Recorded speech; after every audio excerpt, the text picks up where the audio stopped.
So, do you generally like to know what's going on? Do you struggle when there isn't a clear picture of something and why it is the way it is?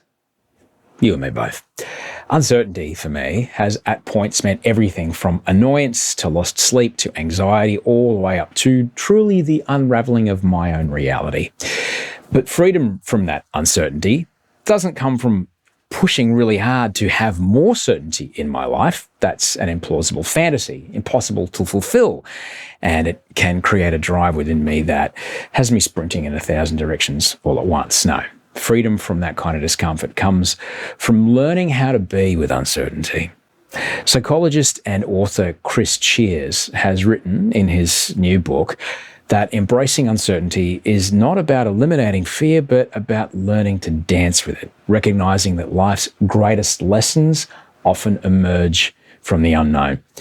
Chris Cheers has spent over 2 decades helping people understand their minds and overcome the challenges of life. He's a psychologist who's worked with all kinds of people from right across the spectrum of any kind of background, socio-economic status, all kinds of sexualities.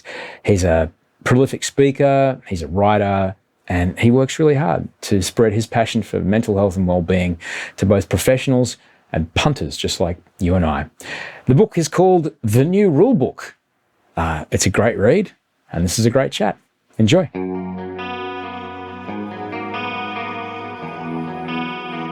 Chris, hello. Thanks for coming. Hello.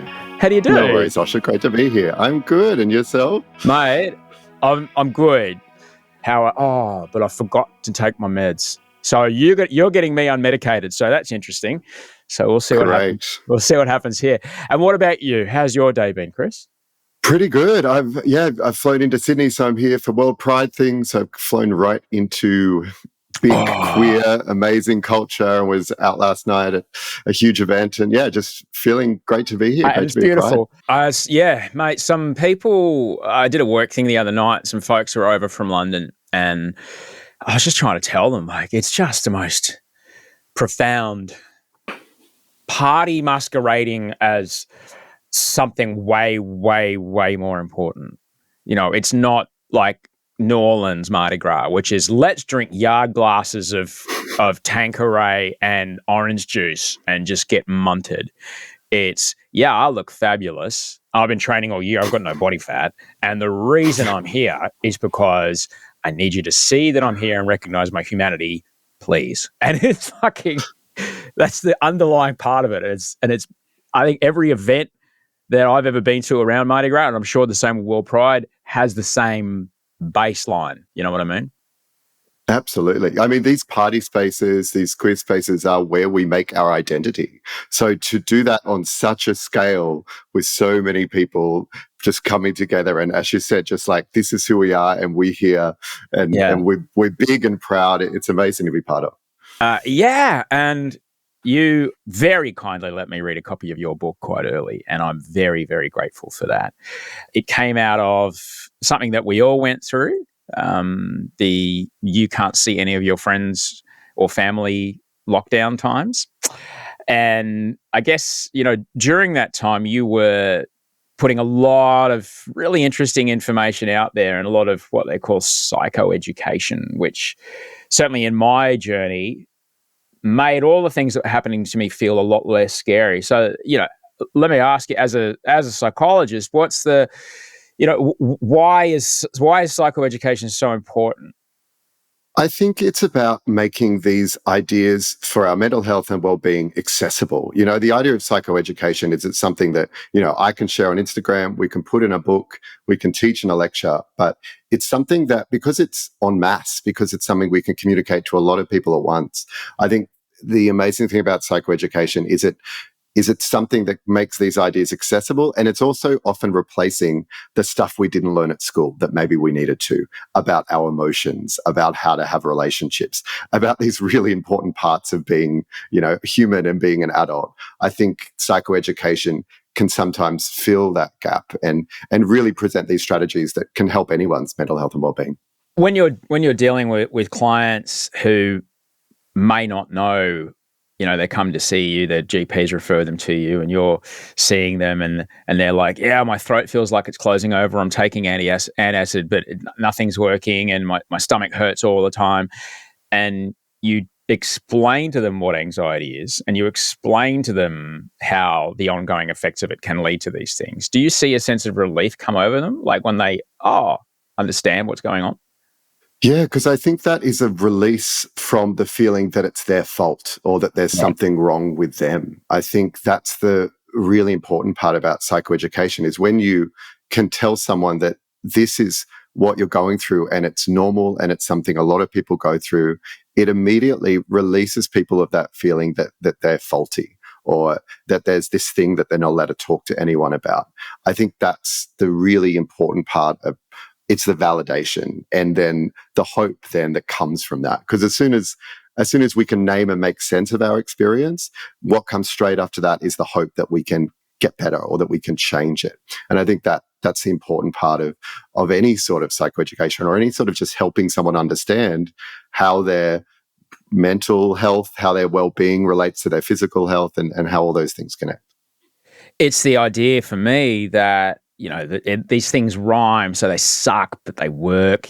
To name it, to tame it, right? So, my heart's racing, my hands are shaking, my breath is really, I'm in fight or flight. Okay. And for me, the moment, if I can be self-aware enough, sometimes when I'm flooded, I can't. If I'm aware enough to be able to name it, instantaneously, I'm no longer it. Now I'm just dealing with it. It's like, I'm going about my day making my toast or whatever, and this thing is happening, versus I am being controlled by this thing.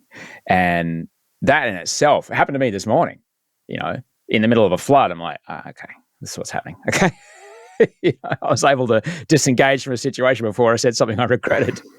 It's the naming it, the labeling it, or just being able to talk about our experiences. As soon as we put these things into language, it changes our experience of them. They suddenly move from something perhaps overwhelming to something that we understand, that we then know how to sort of process. And I think stress and anxiety is a really, important one, because sometimes I think we feel like the way out of stress is to fix the problem, is to find the cause and fix the problem, or to talk about the stress.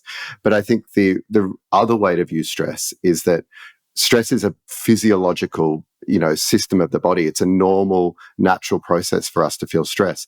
And the way that we process stress or move through stress sometimes isn't about talking about it. Sometimes isn't about, finding the cause, because sometimes the cause of the stress is totally out of our control. So why it's so important to move it back to, hang on, this stress is happening in my body, is because we can then process it through our body, through exercise, through, whether it's vigorous exercise or yoga or going for a walk, going for a cycle. These sort of ways of using our body to process stress is how we then return our body to complete that stress cycle. And understanding that can make, a huge difference to people's lives and to how they work with their stress and anxiety. Yeah, and certainly I think about if you're a parent, or say if you're a parent of a kid who has some, is differently abled, it's not like you're going to be able to cure the cause or fix the cause of that stress. Like, no, I'm just going to have to go through life and never, ever go into a building with stairs. Okay, all right, we'll figure this out. And learning how to manage that and learning how to absorb that and be with that and understanding that you can cope with the right strategies is I think the key to the hope you mentioned before, knowing that with the right amount of tools and putting those tools in place, knowing to use them and actually using them. Life can be, which are two separate things. Yeah, two separate things. Two very separate things. A lot of the work that you did that certainly brought you to my attention. I saw what you were doing before I was connected to you for this, is on this platform that can at once have extraordinarily powerful information that is backed by rigorous research and, backed up by evidence, and the same font with the same background with the same thing can have something written there that is just, whoa, that's bad. So when we are scrolling away and we see these platitudes come by, how can we tell the difference between what's actually useful for us and what could be not so great? I think it's about trying to understand who wrote the thing, right? It's the same as if you were going to go to a doctor or a psychologist or a counselor. You want to know who's writing the thing and what kind of education or what kind of background they have. And I think that should be your first protocol. But then secondly, I think we can try to take a moment to think about when we read these things, if it's actually helping us. I think we sometimes get lost in just sharing or just doing what's popular or just kind of reading the thing that maybe makes us feel good in the moment. But I think the telltale of any good strategy when it comes to mental health and well-being is, what is it doing for you in the long term? Because sometimes maybe something might feel good to read in the short term, or might feel good to whatever it says might make you in that moment feel like, oh, this has, changed everything. But try and notice what these strategies give you in the long term. And I think that can be the telltale sign. Who wrote it, make sure they're qualified, and then also, what is it doing for you in the long term? And I can only imagine that seeing enough of these things go by in your own scrolling and your own observation of what was out there led you to go, actually, I have to do something about this. For example, the book, which is fantastic. This idea of, I'm having a self-care day. It's all about self-care, this, that, and the other. As someone in recovery, if I want to help myself, I help another person. If I'm having a shit time, if I need something, I'll go give something to somebody else. And that's a real key of being in recovery, being of service to someone. And the way you spoke about self-care really reminded me of that. I'm wondering if you could expound on that for us. Yeah, I wanted to reflect in the book, and something that I see, in the culture is sort of where self-care has ended up. I think it's important to remember that self-care, back in the 70s was something from a Black feminist sort of queer movement. Like, for them, self-care was political warfare. Self-care was about doing things for yourself so you could rise up against systems and you could change the world and you could care for your community because you're looking after yourself. But as I looked around today, I think self-care has got a whole new meaning. And I think it's become sort of subsumed by this idea that we can ourselves fix ourselves, and it should be our responsibility to fix ourselves. So that idea that, if you're not doing well, or your work's not going well, your relationship's not going well, if you just do enough self-care, you'll be better. And I think the issue with that is that it's focusing so much on self that you might be missing out on the fact that there's external things around you to begin with that may make it difficult for you to do your self-care. If you're from a minority or another marginalized community, it's going to be difficult for you to look after yourself, to rise up against these systems. And sometimes we might think that, oh, well, that's going to make us give up. But I think the other side of that coin is, no, it gives us compassion, that it is harder for us. And that's why, it is difficult sometimes for us to look after ourselves. I think the other thing that might be missed when we focus so much on self, I do think self-care has sort of become a bit too much about self, is we start to view the world in terms of, there's things we can do for self and things we can do for others. And they're two totally different things. And it misses this giant, really important middle bit, which you're talking about, that when you do things for others, you're also doing things for yourself. When you do things for your community, for your family, it's not just for them, you feel it as well. This is what I talk to in the book. I call it us care. But these are the ideas of community care that have been, literally here for tens of thousands of years in First Nations communities, especially. This idea that when we do things for other people, it helps our own mental health and well-being as well. And I think self-care needs to absolutely be the first step, but it shouldn't be the last step when it comes to, improving our mental health and well-being. It's interesting that we're a communal species. We're a cooperative species. It's undeniable that there are bits of our brains and levels of happiness that can only be unlocked through caring for other people. The only meaningful and long-lasting happiness that I've ever experienced, Chris, is in being of service to others and being helpful. I can buy, I've got a new silicone case for my AirPods. Happiness for a good 47 seconds. Then it's a fucking thing, Gone. It's just stuff. And I invite people in the book to imagine if we just took away all the stuff. If we just took away everything, if we took away all the expectations around you telling you that you have to go to work or you have to live like this, your relationship has to look like that. If we just removed all the expectations, what would be left with that would be our core needs as humans? And I think human connection is the core need. Social connection is a core need. And when we start questioning, hang on, have we set up a society that caters predominantly for that core need? I think the answer often is no. Like that we've taken this detour, that so much of what surrounds us is sort of being taken over by this idea of work or money or to live a particular way. And I think the lockdown and the pandemic, I think, has really shown us, because so many people were in that place of isolation, or I think now social media and the internet, people are starting to question, hang on, is having thousands of friends on Instagram or Facebook, is that the same as social connection, or am I still feeling lonely? I think we talk about this, so much loneliness and so much isolation in the world right now. Irvin Yalom, who's a psychoanalyst, used to say that, isolation is the universal symptom. And that leading from that, then connection becomes the universal cure.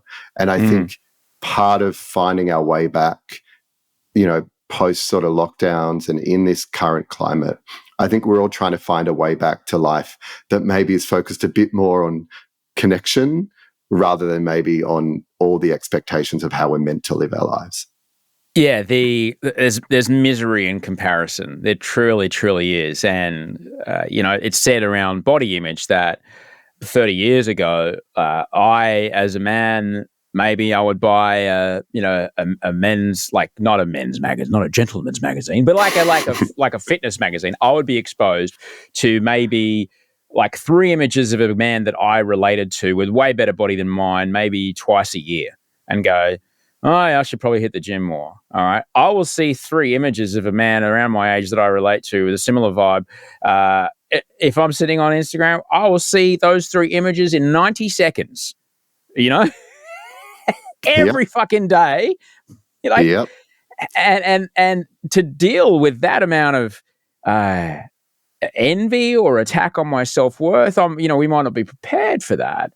And it can be really, I don't think we're built for that. We certainly don't prepare ourselves for that, because envy is and comparison is a part of being human. It's a part of one of the things that makes us, that looks like a better way to be. I might go and try that. That I wouldn't mind a bit of that. That looks like a tasty meal, or that person looks like they're moving well, or that looks like a nice house, or they look like they're really in love with their family. I wouldn't mind getting to that place. It's needed, to inspire us to action, but too much of it can be just destructive, man. And when you say we're not built for it, I think that's a really important point, is that from an evolutionary perspective, we're built to connect to people, but we're not built to connect to thousands and thousands of people. We're built to connect. I talk about this in the book, that Robert Dunbar has done a lot of work in this space, that we're meant to connect with about 150 people total. And of them, about 14 should be kind of close, intimate, people that we would, rely on to look after our children. A lot of people on social media have thousands and thousands and thousands of connections. And your brain, it's built to compare. It's built to categorize when it comes to social. It's built to compete. It's built to do all these things in small social groups. Absolutely. So you've kind of put your brain, which is just built to deal with competition, absolutely, comparison, absolutely, but only on the kind of a much smaller scale. And what the internet has done, or what social media has done, is kind of put these brains that are built to find threat in social environments. Your brain is so programmed to find threat because basically the person, from an evolutionary perspective, if you can pick out the threats early, you're going to survive. So your brain sits there ready to find the threat. And it's like social media is this exquisite machine that can just throw up possible threats everywhere in terms of, social comparison, or in terms of sharing something and how many people are going to respond.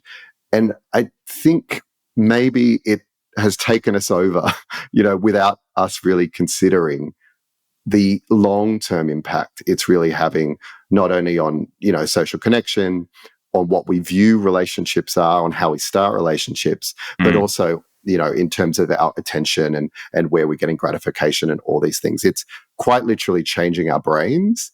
And the beauty there is that we can change them back, but it does require action. Yeah, neuroplasticity is it's the superpower of humanity. It's truly the thing that sets us apart from anything else. You mentioned getting taken over, because there's a part of the book that really goes into this idea about emotions, and about we need to be in control of our reactions, and we need to be in control of our responses. And while there is some merit to that, because we don't want to be reactionary or we don't want to be lashing out in anger, there's a few steps before that around being with the feeling. I say it all the time. Susan David, she's amazing. She's been on the show twice. Uncomfortable feelings are the price of admission to a meaningful life. And you do speak to that. You do speak about, like, just learn to be okay with when it doesn't feel very good. And this may sound like quite confronting to some people. Yeah. And I think every client, every workshop, everything I've ever done in my life, the undercurrent is make me happy. Do the thing that will make me happy. And the unfortunate thing that I have to guide people through is that the aim of life can never to be happy if your version of happy is to not feel uncomfortable. If you want me to give you the strategy or the book or that will make you never feel uncomfortable emotions, anxiety or anger, that's never going to be a helpful goal, merely because it's not possible. And we've all tried probably to get rid of these emotions, to get rid of these uncomfortable feelings. We drink, we eat, we exercise, we therapy, we do all these things to try and control these emotions. And we grow up in a culture that tells us we can, or tells us that don't share your emotions here. This is not the time for it. Boys don't cry. Now's not the time. No need to get upset. This isn't the time to be angry. We receive the messages time and time again that these uncomfortable emotions are bad and you need to do something to control or distract yourself from them. But it doesn't work. They still come back because they're there for a reason. And I think this is what I try and get to in the book, is that it's not about trying to get rid of these emotions. It's actually about trying to change our attitude towards them so that they can become seen as a normal part of life. And I think one of the most important parts there is to just remember that emotions are part of you. They're a physiological system of your body that are there for a reason. They can't be an enemy or a threat because they're in you. And then the second attitude that I really try and invite people to consider is, if these emotions are evolved, they're there for a reason. That means uncomfortable emotions are there for a reason. So next time you're feeling, frustrated, angry, notice that might guide you towards taking important action in your life. Next time you're feeling stressed or anxious, maybe that's telling you, oh, you're doing something new here. You need to, be aware of this, focus on this. Jealousy, you were talking about before, envy, can be an amazing path to knowing what you want from life, because we get jealous about things that maybe we're not doing for ourselves, that maybe we could. All these emotions, when we give them space, are there for a reason. I think that idea is wonderful. And as Susan David writes about, that idea of emotional agility is an incredible idea to be compassionate and curious towards our emotions. I think the difficult thing is, how do you learn how to do it? How do you move from that theory to actually do it in practice? And every day, I reckon, I use a strategy that of how to do this that I write about in the book, which is, when you're feeling an emotion, ask yourself 3 questions. Go inward. What am I feeling? Try and label it. What is this emotion? Secondly, why does it make sense that I feel like this? And third, what do I need? And those 3 questions, when you just do those on repeat, will change your relationship with your emotions, because your emotions, rather than this thing that you need to control or distract, and it doesn't work out that way anyway, emotions, before any other thought, before any other cognition, emotions are the thing that help you make sense of the world around you. So in times of uncertainty, we keep talking about that as this where we're at right now. How do we make decisions in a great resignation about where to go next in our life? How do we make decisions about whether this is the relationship for us? How do we make decisions about what a meaningful life looks like to us? And the answer is always listen to your emotions, because your emotions are going to tell you what is meaningful and are going to tell you what the right decisions are for you. We just maybe don't give them enough space to, really be heard. I get when your clients or the workshops are like, I just need it to feel better. There's got to be a point, though, when you need to start investigating, why is this a chronic thing? Why is this never going away? And to, talk to another previous guest of the show, Johan Hari, I adore his work. His work on addiction and his work on connecting with others is astounding. The idea that anxiety is a signal that something's up and something's not exactly right. At what point do you think, when do we start to look at it like, this is an okay amount of anxiety, this is an okay amount of fear, and it's something I've certainly been through? When, in your mind, is it, okay, now this is a little too much, we need to either see what's like, are you in the wrong job? Are you in the wrong relationship? Do you need to go for me? Do we need to get you up to a psychiatrist? Do we need to at what point do you think, what are some signs that people might need to go to the next level of intervention? I think it's learnt through taking action and seeing if it helps or not. If you are using these strategies of, completing the stress cycle through exercise, if you're looking after, your body and how you nourish it and how you move it, if you are trying to listen to your emotions, if you are processing them, if you're journaling, if you are talking to people about how you're feeling, if you're doing all these things and it doesn't seem to be making any difference, or it doesn't seem to be helping, that's, I think, the point where you can maybe reach out for support, reach out to a psychologist, reach out for medication, reach out for whatever tool is going to be helpful for you. But I think the real kind of challenging thing here is it comes from trying things out first. I think we spend so much of our life often thinking, okay, well, which is the best thing to do? And then I'm going to do that one. And then we spend a lot of time trying to consider, is that the thing that's going to help me? Is that the thing that's going to help me? But I think just trying out something, trying out small changes to your life and doing that consistently, that's the thing that can sort of start to make a change. And I think when it comes to emotions, whether it be, chronic anxiety or whether it be other, emotions that are really overwhelming, I think it's really important to remember that emotions are always a temporary state. Sometimes when we start giving them language like they're chronic, that we have an anxiety disorder, that we, have depression. I'm not saying that these terminologies aren't validating and helpful, but when we start talking about our emotional state as if it's chronic, or at least it's as if it's constant, that can change our experience of it. And I think this is the really important part about emotions. How we talk about our emotions changes our experience of those emotions. So if it's really important, no matter how you're feeling, to really remember that it is a temporary state. And there's research that suggests that emotions last 90 seconds. That's all. Everything after that is our attitude towards them. But the actual physiological state of that emotion is about 90 seconds. Obviously, another emotion can come after, and another emotion can come after. But that's all caused by our attitude towards the first one. So if we can process and allow the first one to pass and accept the first one, do the hard work that is to know, okay, this is anxiety, this is temporary, this is here. What can I do to process it? What can I do in my body to process it? The more we can do that, we can really change these things from a chronic state to just temporary states that we can manage. How do you speak? Because this is a concept. I was lucky enough to, and I say it, I consider it a great gift that I was in New York on September 11. I got shitty PTSD and I couldn't look people in the eye and I was all fucking weird. And because of that, I got taught from a lovely psychologist called Phil, cognitive behavioral therapy, which is not, it's very biased towards my existence and my perception of the world, coming from a kind of a white Western kind of view of the world, and certainly time doesn't, it's not the same for everyone. Time doesn't exist in the same way for many cultures, but that's another conversation.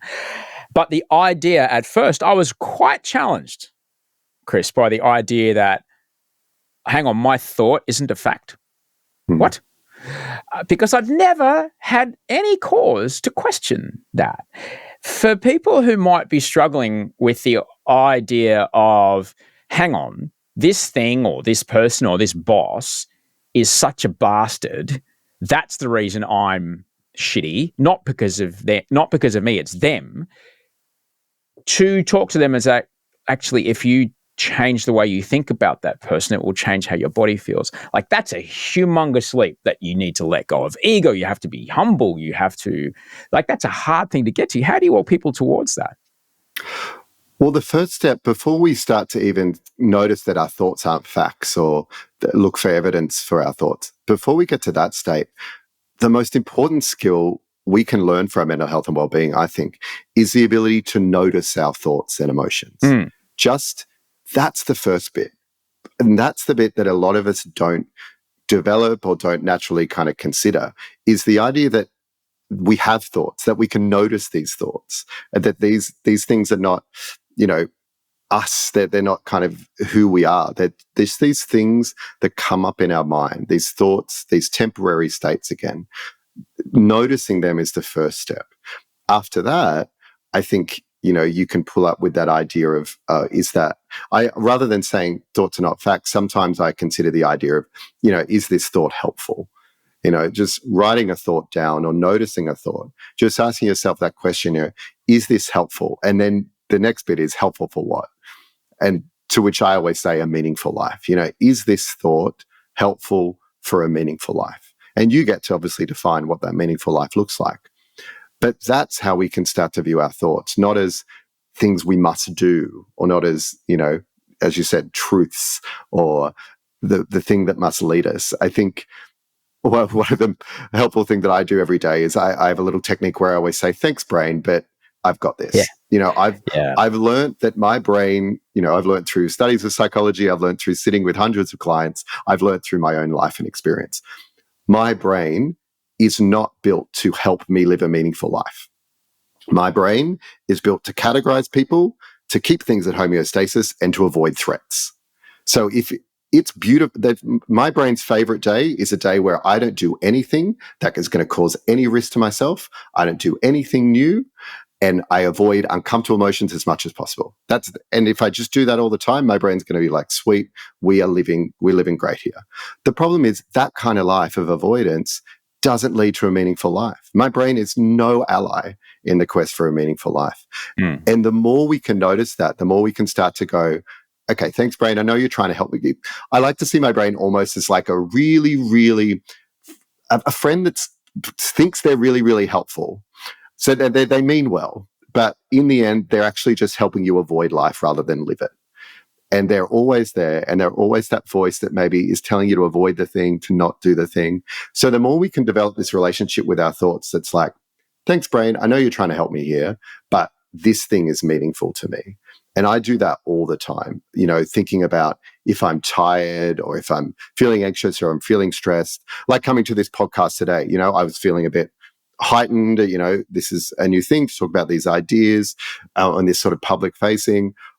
What I will feel anxious, and I will always say, hang on, I'm feeling anxious, I'm feeling stressed about this.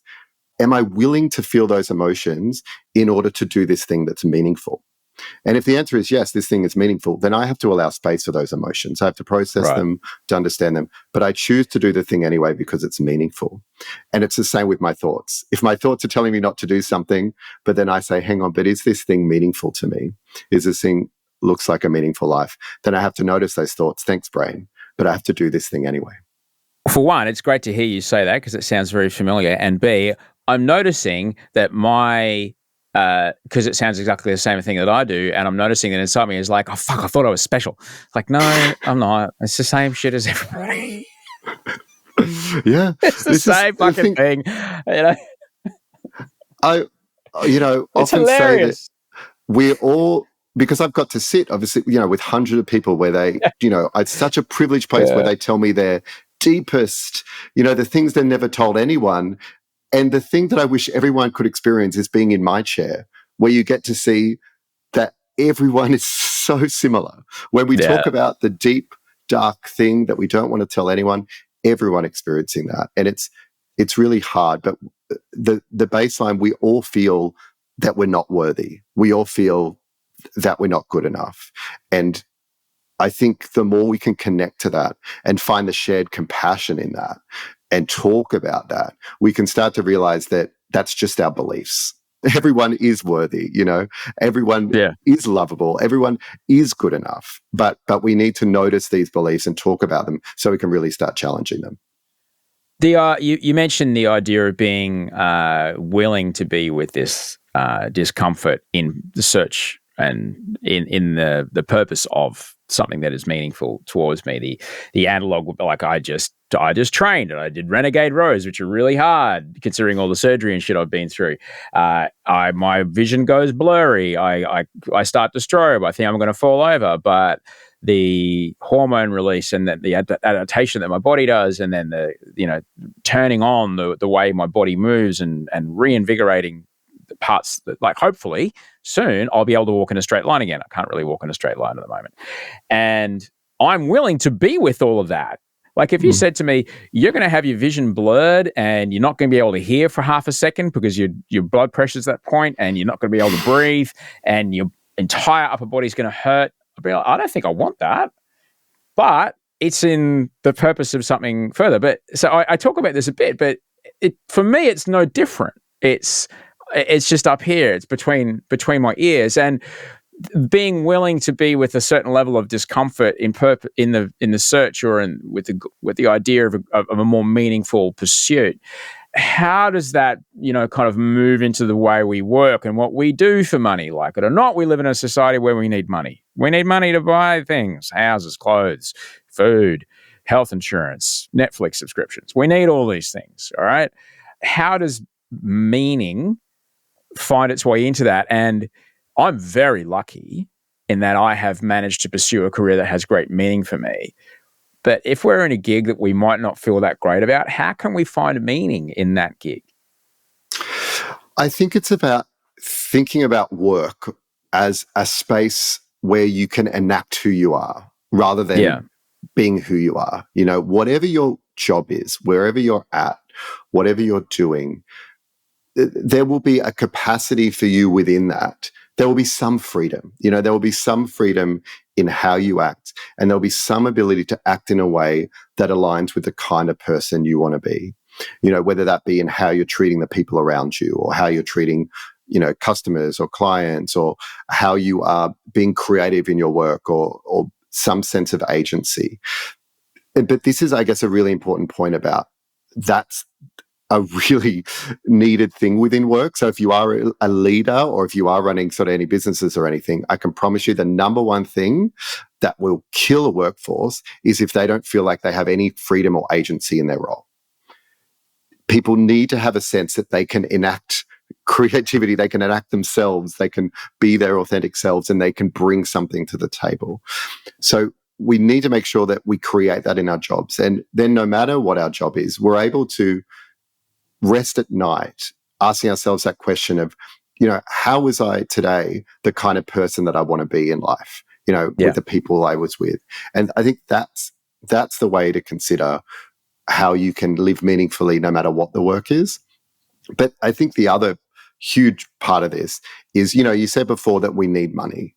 And I absolutely know that's the truth. And I really understand too, when people are working from a place of fear or threat, people are working to be able to keep a roof over their head. People are working to be able to feed their kids. There is a privilege here when we talk about meaningful work and when we talk about finding purpose within our work.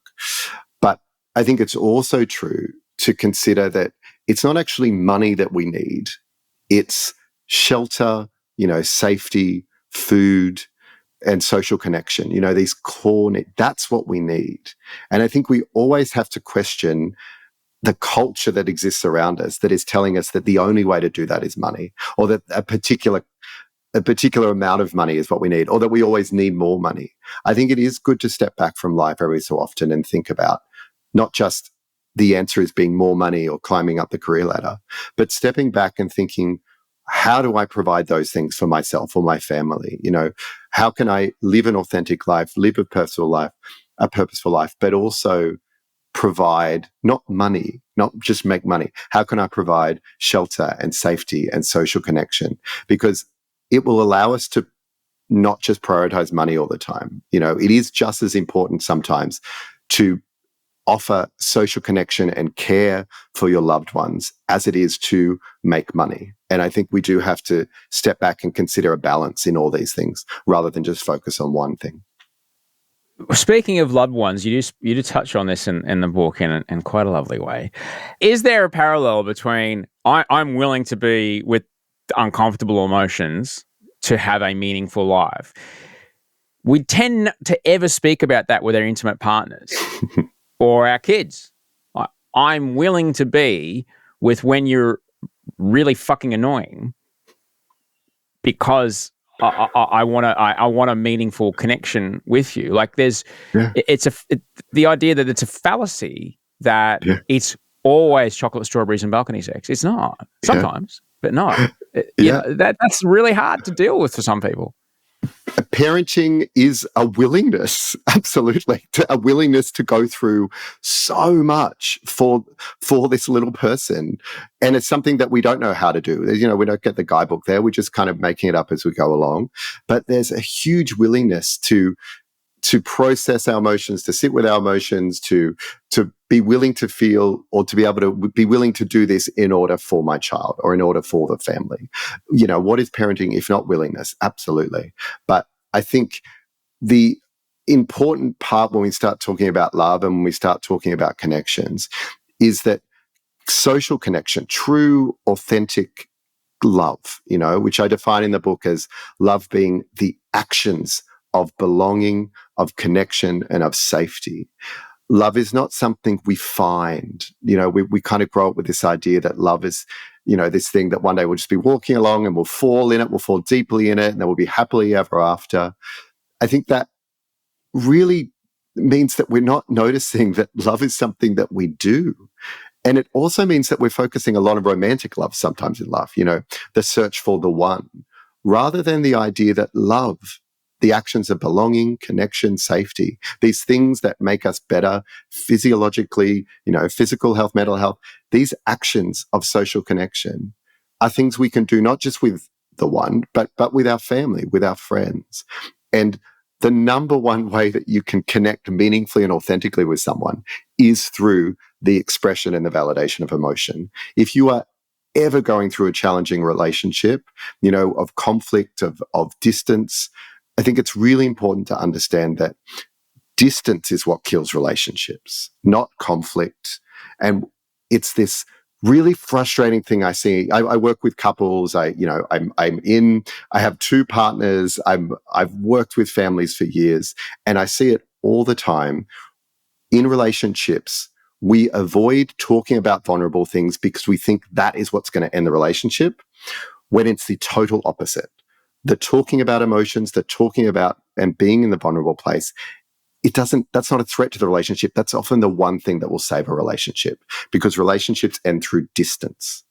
And the more we can talk about emotions and validate those emotions for our partners, for our family, for our friends, that's what, begets this beautiful kind of social connection that we're all searching for and needing. But unfortunately, it requires a willingness to feel those uncomfortable emotions as you talk to your partners or your family or your friends about your vulnerable and emotional states. But every time you can see, it's almost like in a conflict. If in the middle of a conflict or a fight, if you just said, I just want to take a time out here. I know that we're fighting right now. I know we're feeling a lot of, anger, but I just want to say that underneath this, I love you and I'm here for you and I support you.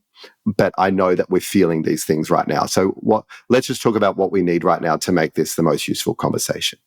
That kind of vulnerability changes everything. It's hard won, but I think it's the kind of thing that can really make long-term relationships and family relationships really worthwhile. Look, you dropped something in there, Chris, which I don't want to walk by, because what you just said, everything you just said was incredible. And everything you just said was like, I related to incredibly, and it would take work and focus to be as good as what you described when it comes to interacting with my my wife, and having been in relationships that haven't worked out. I was married before. I know how much hard work it is and what it takes to have that, that connection, that belonging, that safety with one person. Yep. What kind of Olympic gymnast work do you have to do, Chris, to maintain that with two partners? Look, work is probably the right word. It is an action. It's a willingness. I think and it's what I talk about in the book is, yes, I have two partners. I call them partners. I'm engaged to one. The other is a partner. But what I really like to try and encourage is actually sort of removing the hierarchies here of that your romantic relationships are somehow more important or different than your other relationships. It takes just as much effort for me to have two partners as it does to be able to maintain a relationship with parents, with siblings, with kids, with best friends. All these things should be viewed as equal in their capacity for us to love. And what I mean by that, each of these are spaces where we can carry out actions of belonging, connection, and safety. But I would say that my path into understanding that almost has been being polyamorous, almost has been being part. Because when you get a second partner, it forces you to really think about how you're using your time. How are you showing up for your partners? Because it brings it so conscious, because so much of being poly or having multiple partners, it's often just about scheduling, to be honest. It's just about making sure you're seeing each person enough, you're being there for each person enough, you're showing up enough. And it's almost like having the new partner has been my way to really consider that in a really conscious, mindful way. How am I showing up for my partners? Because I think what's happened in the past when I've just had one partner for years is you almost aren't so mindful of it anymore. You're just kind of in the relationship, but you're not actually thinking about, how am I showing up for this partner?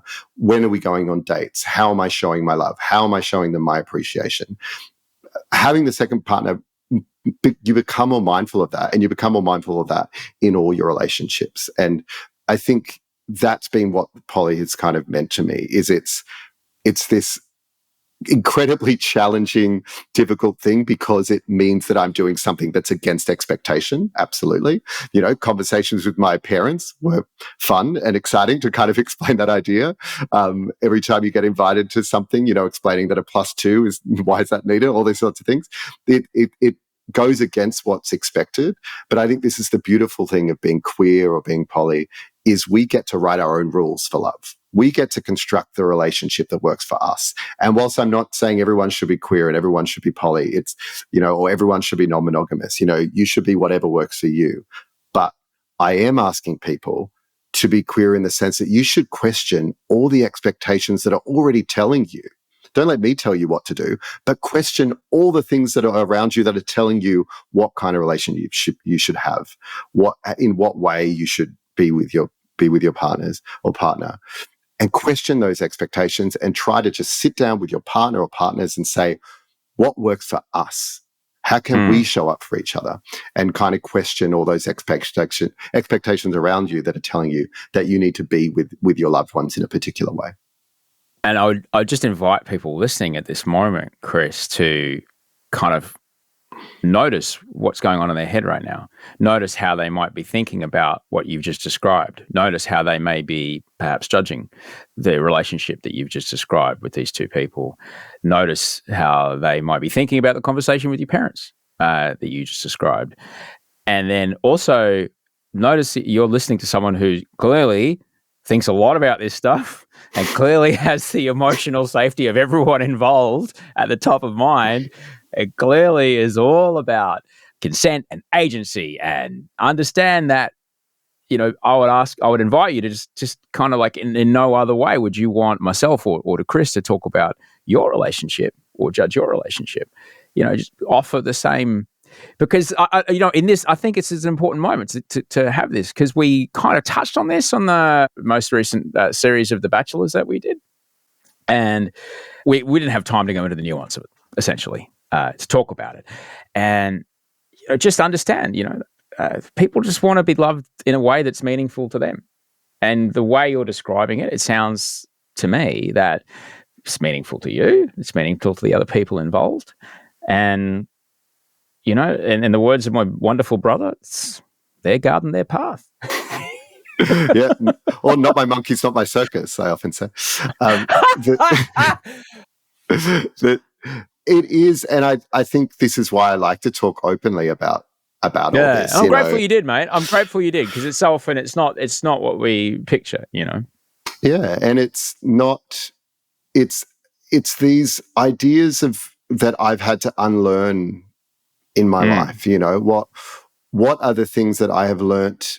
What are the rules of life? You know, the book is called The New Rule Book. But what I do in that book is I don't tell you how to live, but I am telling you to question the rules that are telling you how you should live. And that's what I'm inviting. So when I talk about, you know, having two partners, when I talk about being non-monogamous, when I talk about, you know, these things that for some people might absolutely seem anything from sinful to wrong to challenging to difficult. But for some people, me talking about it also validates it as, if that is a thing that works for you, that's okay too. And it's just like, you know, monogamy. If that is a thing that works for you, then absolutely you should do that. If marriage is a thing that works for you, absolutely you should do that. If having kids works for you, absolutely you should do that. But we do have to question a culture that tells us that there's only one way to live. And no matter who you are, that way to live is the way that you will be happy. Because I see, as a psychologist, I see the outcome of that when someone is forced to live in a way that is not aligned with who they are, whether that be their gender, their sexuality, the kind of work they want to have, the kind of family they want to have, whatever it is. When we are forced and don't question a culture that tells us that we have to be a particular way, that leads to anxiety, depression, suicidality, self-harm. I see that end. So that's very present when I talk about these sort of things openly, is because I want to let people know that if you are doing something with consent, if you are doing something where you are being authentic to yourself and you're doing something that is not a risk to those people around you, and if you're doing something that allows you to live authentically in a way that allows you to be well, then that's okay. And you should do everything you can to get the support around you to question the expectations around you that are telling you that there's only one way to live. That you put that so wonderfully. I have nothing to add to that, Chris. Thank you very, very much. You mentioned earlier completing the stress cycle. I'm very happy to say that I've been through some extraordinary sessions of Hakomi therapy, which is a kind of physical. Essentially, it's like physically playing out the missed part of a trauma response, and I've found great, extraordinary practitioner who worked me through it. But I found great relief and great freedom in that. And I'm very much aware, like, if I need to exercise, I need to move my body to, as I say, give myself the gift of the hormones that I need to shift mood states throughout the day. Tell me, you know, when it comes to bodies, and, you know, not, as we mentioned before, not everyone is similarly abled. When it comes to bodies, what role does the body, this kind of spacesuit that we have, what role does that play? And what have we maybe, you know, not got kind of 100% right in the past, and what's the way we can move forward when thinking about our bodies? I think that question, you know, what role does the body play in mental health? I think we even need to sort of reframe the question, because it's already putting the body as if it's this separate thing to mental health. Yeah, and you're right. Yeah, it's all the one system. And I think that's the main thing that I invite us to reframe. And psychology as a discipline, and psychologists have been the worst at this than anyone, to separate mind and body, you know? Yeah, if you follow the nerve endings, my brain goes down to the ends of my toes. Like, my brain it's not just in my skull. My brain is enormous. Like, it's not just here. It's not just up the chart. And we think about it as if the mind is this separate thing. And if we're feeling stressed or whatever, you know, if you go and see a psychologist, you know, there's this idea that they're going to talk, you're going to talk, and it's going to cause you to think differently, and thinking differently is going to change your mental health and well-being. The problem there is that it's not thinking changes your body or body changes. It's just all one system. And what I mean by that is what we do with our body changes our mental health and well-being. How we change our thoughts changes our body. These things, systems just all interact. It's all the one thing. So rather than, I try to almost not use the term mental health anymore or physical health. I just like to talk about health. It's just health. It's just health. What are you doing for your health? And we exercise or nourishment and pleasure and all these things we can do with our body, they improve our health, and yes, that might improve our mental state and all these sorts of things, but it's just about what are we doing to improve our health. And I think what happens time and time again, because of the culture we survive, or, we survive in, that's what it feels like sometimes. We're just surviving in this culture when it comes to body. That is not telling us that our bodies and its signals are things we should listen to know what we need to do for our health.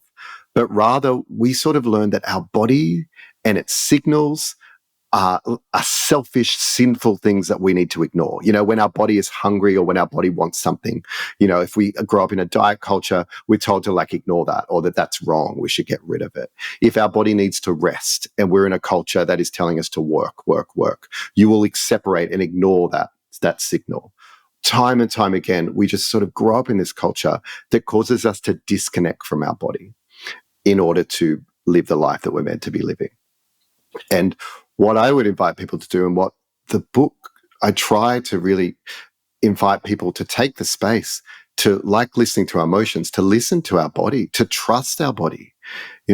Sometimes when I say that, listen to when your body needs to eat, listen to when your body needs to rest.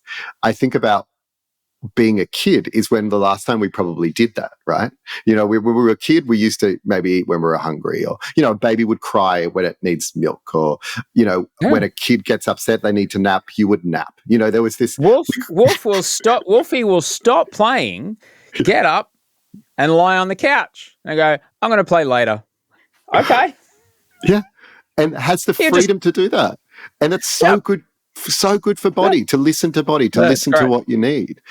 But then we go to school, and school is often the first time when we are told we can only eat at certain times of the day with the bell. Yeah. It changes when we can sleep, when we have to wake up. Suddenly we start to see the day as, work and play. Play becomes this thing you can only do at certain times. Play should be something you can do whenever you need, just like nourishment, just like rest. But we don't have a culture that's created this.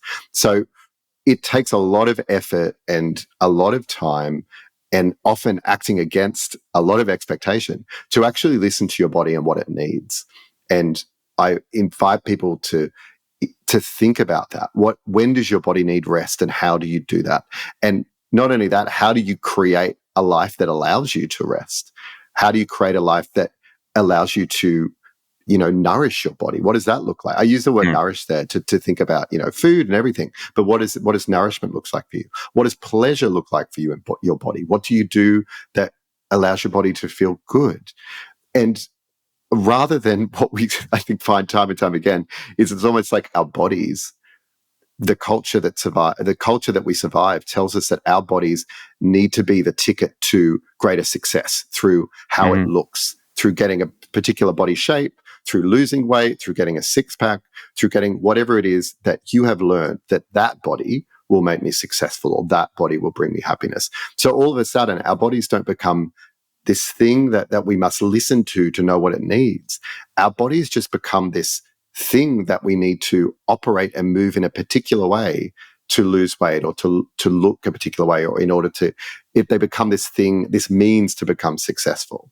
And it takes a lot of work, but that's where I think we need to be, is actually not viewing our body as something that we need to use in order to be successful, to look a particular way, but actually, how can we trust our body again to listen to what it needs, and how can we create the life where we give our body the pleasure it needs, the nourishment it needs, the rest it needs, because it's really hard to do that kind of work. But if we go back to that idea of self-care, self-care kind of gets this idea sometimes that it should be something that feels good, that when you do self-care, it should feel good. That makes sense to me. The problem is that's not self-care that we all need most of the time.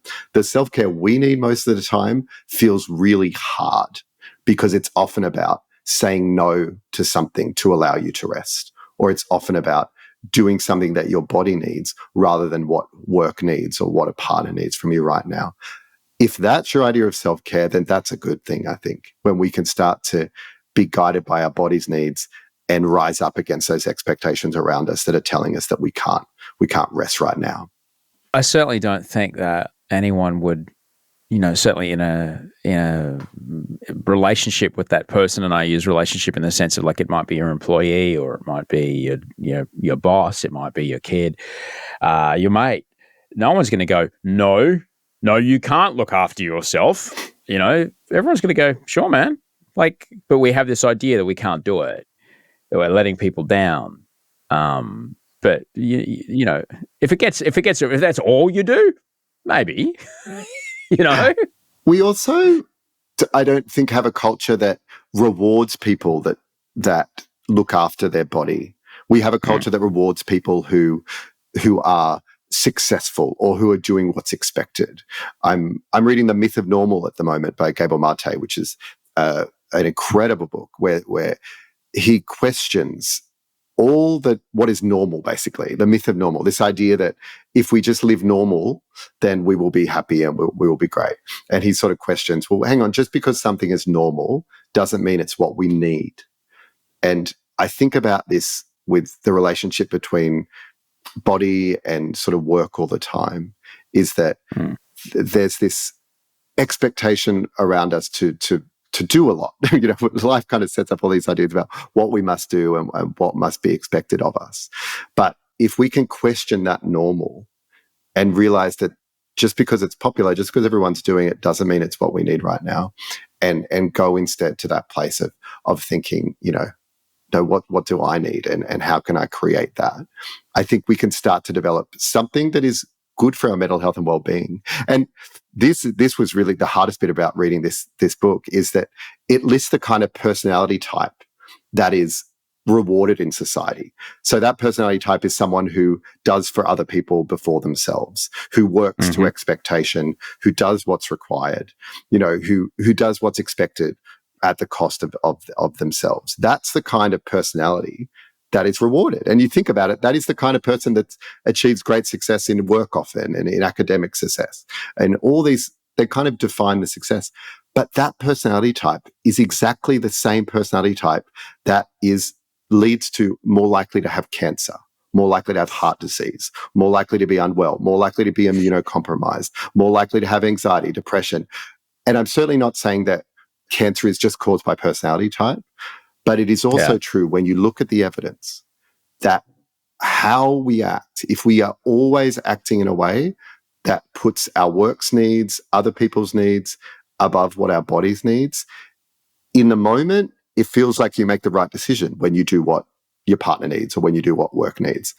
But in the long term, it's going to lead to not only mental challenges down the path, but it's the kind of life that will lead to physiological and health challenges down the end as well.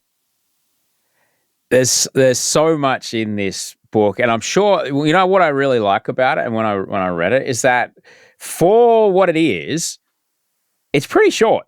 Yeah. It's like that extraordinary book Beyond the Gender Binary by Alok Vadmenon. It's like, I said to them, it's like, how did you get this at like 5,000 words? What did you do? And they said, I just needed it to be something someone could read in an hour and a half. Like that, they distilled it and what you've done is it makes it accessible, because so often the things that you speak about in this book, they're protected by academic language. They're protected by hoity-toityness. This idea that, oh no, you can't understand this. It honestly, even down to the way that the information is presented, mate, the fonts you choose, the colors, like it doesn't come across as, some of the many books that I've read that are just dense 600-page long things with tables in them, which have brought me great relief. Yeah. But fuck me, it's hard work. getting through it.